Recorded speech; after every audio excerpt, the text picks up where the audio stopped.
Hello everyone, welcome to my channel. तो आज है 9 अप्रैल, यानी कि आज है मेरे मामा ससुर के बेटे यानी कि मेरे ब्रदर इन लॉ की इंगेजमेंट। तो उसी के लिए मैं और मम्मी सुबह सुबह रेडी होके निकल गए थे मामा के घर के लिए।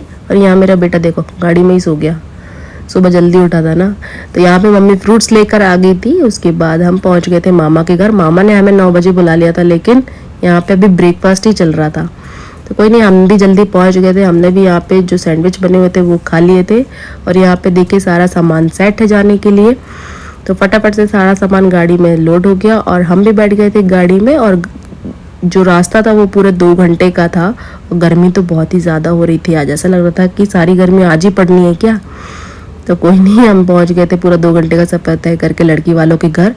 जाते ही हमारी खातिरदारी शुरू हो गई थी। सबसे पहले जूस कोल्ड ड्रिंक वगैरह पिया हमने, और उसके बाद आ गए थे हमारे लिए पकौड़े, जो कि हमने चटनी के साथ खाए और बहुत ही ज़्यादा टेस्टी बने हुए थे ये।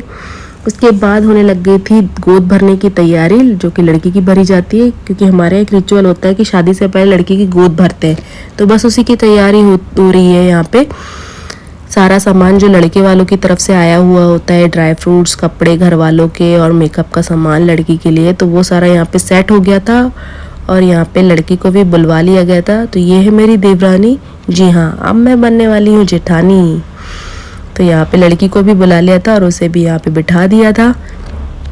तो ये जो रस्म होती है, जो रिचुअल होता है, वो लड़के वालों की तरफ से ही होती है कि जो लड़के वालों के घर के सदस्य होते हैं वो एक एक करके लड़की की गोद भरते हैं, यानी कि उसकी गोद में ड्राई फ्रूट्स वगैरह और जो भी सामान हम लाए हुए होते हैं जैसे कि साड़ी वगैरह वो दिया जाता है। तो एक एक करके सब ये रिचुअल को पूरा करते हैं। तो सबसे पहले मेरी मम्मी बड़ी है तो उन्होंने ये रिचुअल को पूरा किया। उसके बाद मौसी और मामी लोग जो भी ज्वेलरी वगैरह लेके गई थी लड़की के लिए वो उसको दिया, उसको पहनाया। और यहाँ पे मेरे बेटे की तो अलग ही मस्ती चल रही है, क्योंकि उसे तो मतलब ही नहीं है क्या हो रहा है, उसे तो अपना काम करना है। तो उसकी अलग ही फन चल रहा था। उसके बाद यहाँ पे मेरी भी बारी आ गई थी। तो जो मेकअप का सामान लाया हुआ होता है ना लड़के वालों की तरफ से, तो वो लड़की को थोड़ा थोड़ा सा नेक के लिए टच करना होता था। वो काम मेरा था तो वो मैंने कर दिया था।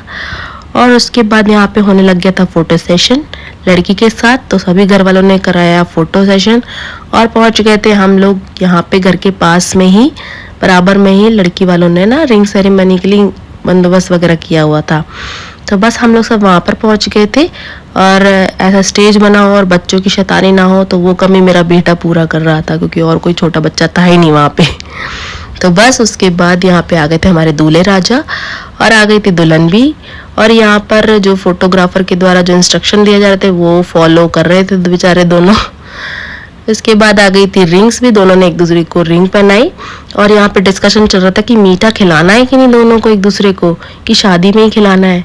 तो फिर फाइनली डिस्कशन ओवर हुआ और ये निष्कर्ष निकला कि खिलाना है। तो दोनों ने एक दूसरे को मीठा खिलाया और उसके बाद ये रस्म भी पूरी कर ली थी। फिर होने लग गया था लड़की और लड़के के साथ घर वालों का फोटो सेशन। और उसके बाद लड़की वालों ने ना दोनों के लिए एक डांस प्रिपेयर किया था। तो वो डांस भी हुआ और सभी घर वालों ने भी डांस किया, बट मैं नहीं कर पाई क्योंकि मैं निभा रही थी मम्मी ड्यूटी। जी हाँ, मैं अपने बेटे को खाना खिला रही थी। उसके बाद मैं भी चली गई थी खाना खाने के लिए। खाना तो बहुत ही टेस्टी बना था, लेकिन गर्मी इतनी हो रही थी ना कि कुछ खाया ही नहीं गया, मतलब मन ही नहीं कर रहा था खाने का। खाना बट बहुत ही टेस्टी बना हुआ था। और यहाँ पे देखो मेरी मामी और मौसी दोनों की गॉसिप चल रही है चुपके चुपके, और खाना भी खाया जा रहा है। तो मैंने ना इनको रिकॉर्ड कर लिया था खाना खाते हुए। उसके बाद यहाँ पे चल रही थी शादी की डेट की डिस्कशन कि कब करनी है, किस डेट में करनी है। फिर फाइनली टाइम आ जाता है विदा का। तो जो लड़की वाले हैं उनकी तरफ से लड़के वालों को विदा दी जाती है। जो भी गिफ्ट देने होते हैं जैसे साड़ी या कपड़े जो भी होता है वो दिया। और उसके बाद हम आ गए थे अपनी गाड़ियों की तरफ। और मेरा बेटा तो सुबह से इसी चीज़ का इंतज़ार कर रहा था कि मम्मी चलो अब बस कितना टाइम है, उसे तो इसी चीज़ का वेट था। और वो फटाफट से आ गया था गाड़ी के पास कि भाई अब चलो बहुत टाइम हो गया है। तो शाम चाहे गर्मी कितनी भी हो थकान चाय से ही दूर होती है। तो हम पहुंच गए थे मामा के घर, वहाँ पे हमने पी ली थी चाय। उसके बाद हम निकल गए थे अपने घर के लिए। रास्ते में मिला था बहुत ही ज़्यादा ट्रैफिक, क्योंकि दिल्ली का ट्रैफिक है ना, मिलना तो था ही।